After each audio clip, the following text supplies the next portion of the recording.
Jangan terlalu berharap, tapi kita sudah hampir mencapai tonggak penting dalam sejarah manusia. Beberapa ilmuwan mengatakan bahwa beberapa abad ke depan akan menjadi periode yang menentukan bagi kita. Akankah kita menjadi peradaban tipe 0 selamanya atau siap melesat jauh menjadi makhluk level tertinggi? Belum tahu apa itu peradaban tipe 0? Biar ku jelaskan.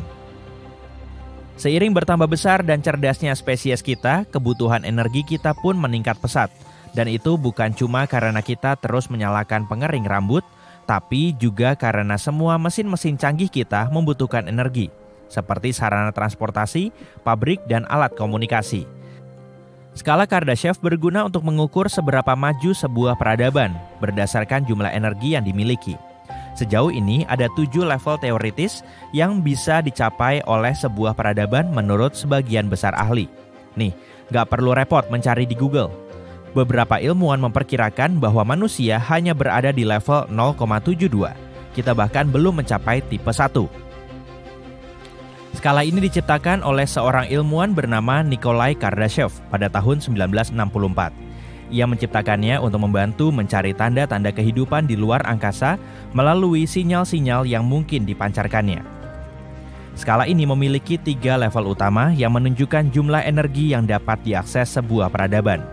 Seiring waktu, para ilmuwan lain menambahkan lebih banyak level lagi, yang bahkan terbilang lebih canggih.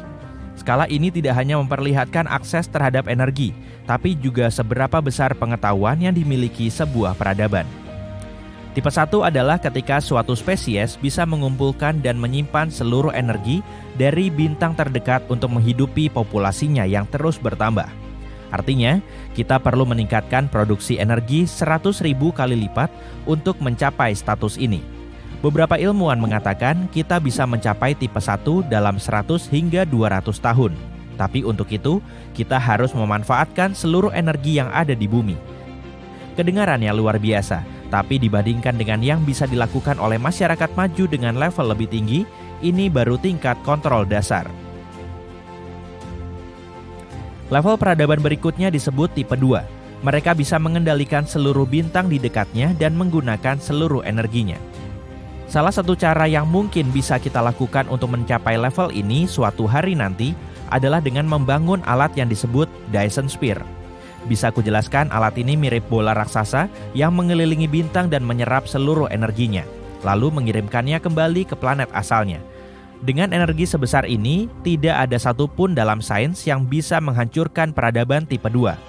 Jika manusia menjadi peradaban tipe 2 dan ada objek seukuran bulan yang mengarah ke bumi, kita bisa menghancurkannya atau bahkan menggerakkan Jupiter untuk menghalanginya. Peradaban tipe 3 menjadi spesialis energi dan dapat melakukan perjalanan melintasi galaksi. Manusia yang berevolusi menjadi tipe ini mungkin terlihat sangat berbeda dari kita, seperti mesin dengan bagian-bagian organik dan robot. Mereka bahkan mungkin meremehkan manusia biasa, siapa yang tahu. Kecil kemungkinan kamu akan berteman dengan manusia tipe 3. Manusia tipe 3 ini mungkin juga memiliki koloni robot yang bisa bereplikasi dan menyebar ke seluruh galaksi. Tapi ada batasan bagi perjalanan mereka karena hukum fisika, atau setidaknya hukum yang kita ketahui saat ini. Kecuali jika mereka menemukan cara baru untuk bergerak lebih cepat dari cahaya atau berteleportasi melalui lubang cacing, yang saat ini masih sebatas teori. Kardashev percaya bahwa peradaban tipe 4 tidak mungkin ada. Itulah alasan dia tidak melanjutkan lebih jauh dari tipe 3 dalam skala aslinya. Dia berpikir tipe 3 adalah batas yang bisa dicapai oleh spesies apapun. Beberapa orang setuju dengannya, tapi ada juga yang berpendapat mungkin saja ada level peradaban yang lebih tinggi lagi. Peradaban tipe 4 dan lebih tinggi lagi diteorikan oleh para ilmuwan lain. Peradaban tipe 4 misalnya akan mampu memanfaatkan seluruh energi di alam semesta dan bahkan hidup di dalam lubang hitam.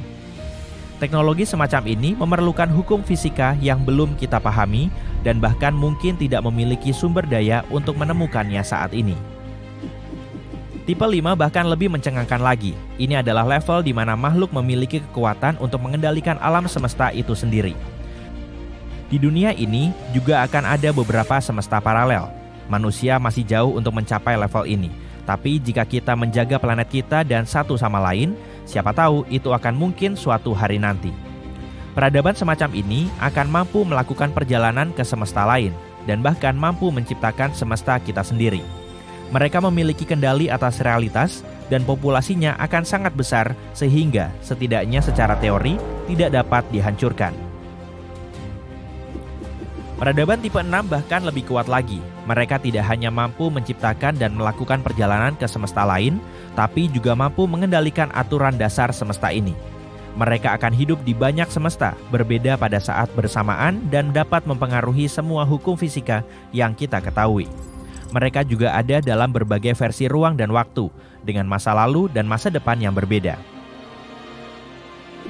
Peradaban yang dikategorikan sebagai tipe 7 atau K7 mampu menjelajahi dan mengendalikan seluruh omniverse.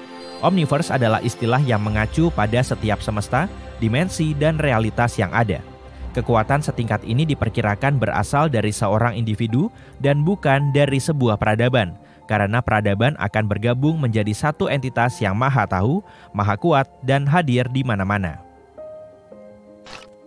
Oke, kita santai sejenak. Sebelum mencapai semua level fantastis ini, setidaknya kita harus mencapai level 1, bukan? Tapi apa yang diperlukan untuk itu? Saat ini manusia belum cukup maju untuk dianggap sebagai peradaban tipe 1, karena kita hanya menggunakan beberapa sumber energi seperti kayu, batu bara, dan minyak.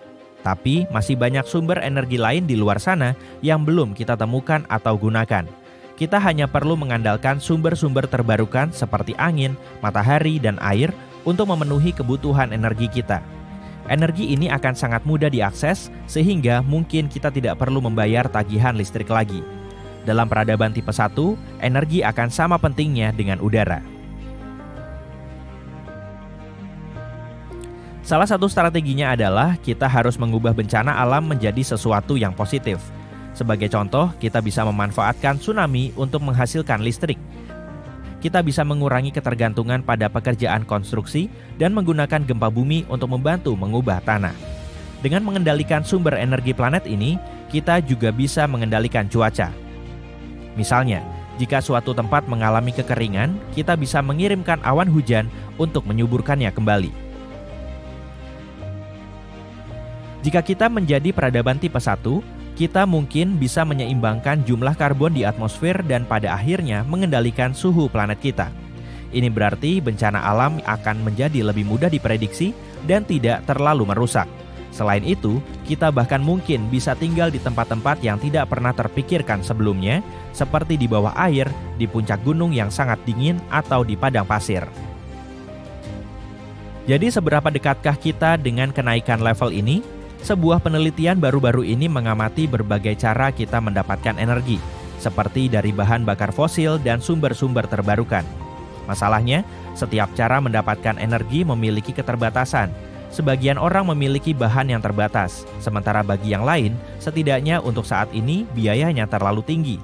Jadi, tim di balik penelitian ini melakukan pendekatan yang cermat untuk membuat perhitungan yang tepat. Mereka menyimpulkan bahwa kita bisa mencapai level energi yang tinggi, tapi itu tidak akan terjadi sampai tahun 2371. Studi ini hanya menunjukkan satu cara untuk menjadi peradaban maju, tapi tidak menutup kemungkinan kita akan mencapainya dengan cara yang benar-benar berbeda. Selain itu, jangan lupa juga, aturan pertama untuk menjadi peradaban yang maju adalah jangan sampai punah. Aku tahu, kedengarannya agak berlebihan, tapi dalam upaya kita untuk memanfaatkan seluruh energi yang dimiliki planet ini, kita juga harus melindunginya sebaik mungkin. Sampai kita berhasil melakukan perjalanan ke ujung alam semesta, bumi masih merupakan satu-satunya tempat yang bisa kita tinggali.